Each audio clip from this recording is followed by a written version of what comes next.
China is leading a trillion-dollar project to build a 21st century version of the Silk Road, the trading routes that once spanned Asia. And it is on that original Silk Road in Central Asia where we again catch up with Paul Salopek. He is on his Out of Eden walk. It's an around-the-world reporting project that began 4 years ago. Hari Srinivasan recently spoke with him. Since we spoke last time, Paul, you've walked through Kazakhstan, Uzbekistan, you're in Kyrgyzstan now, and you're going to walk into China. My deadlines are often seasonal, right? So I've been crossing deserts and mountains across Central Asia, and the trick is to cross the deserts in the cold part of the year and the mountains in the warm part of the year. And guess what? I haven't been able to do that so far. It's reversed. Tell me a little bit about that desert crossing. I know you had to plan ahead and plant stashes of water into some of the places along your walk, but I read one of the places you walked up to, your water was gone. Yeah, that's right. It's one of these physical challenges of walking across desolate landscapes.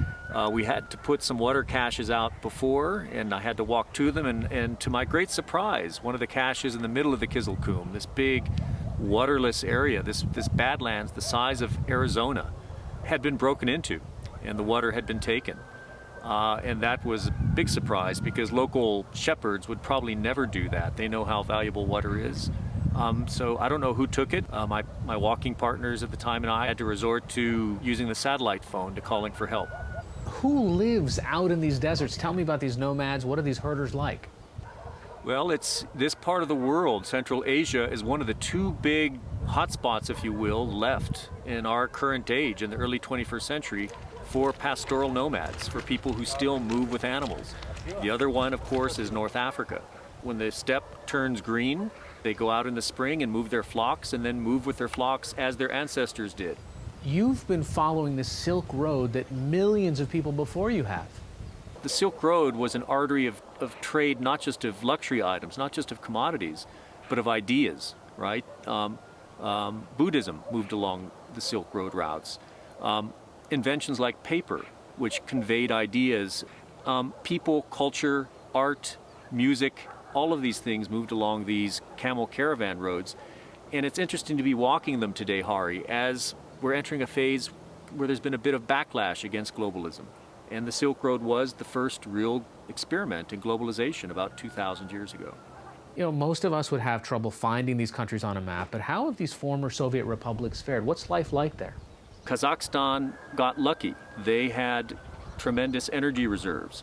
And one of the great challenges, believe it or not, of walking with a cargo horse across these open steppes in today's day and age was getting around gas pipelines.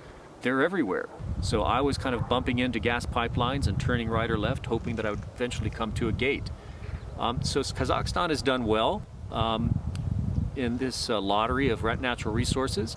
Uzbekistan has done less well. Uzbekistan is an ancient part of the world where they had Silk Road cities that had many, many tens of thousands of people. They had universities, they had temples. That has kind of fallen on harder times. They don't have the natural resources that Kazakhstan does.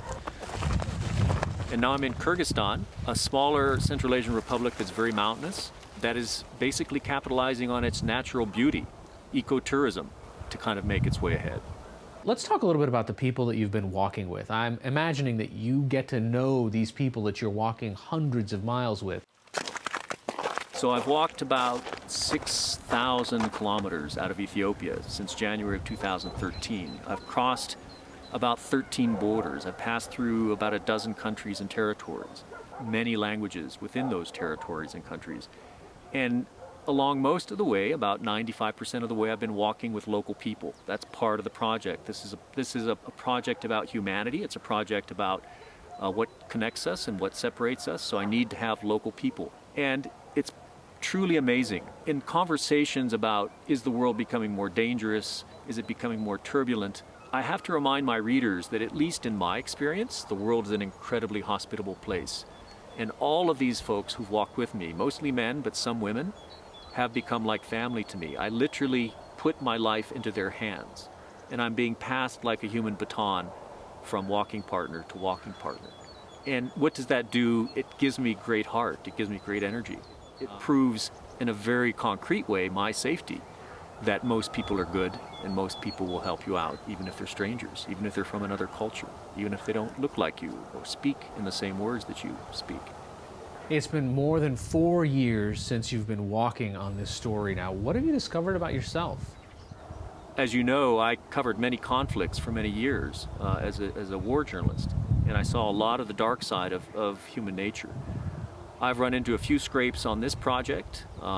You know, I was ambushed twice in Turkey. I got shot at on the West Bank, and I've had my water cache broken into in Uzbekistan.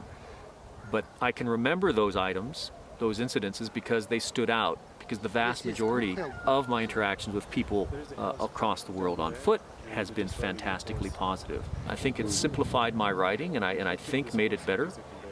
And the same applies basically to my daily life.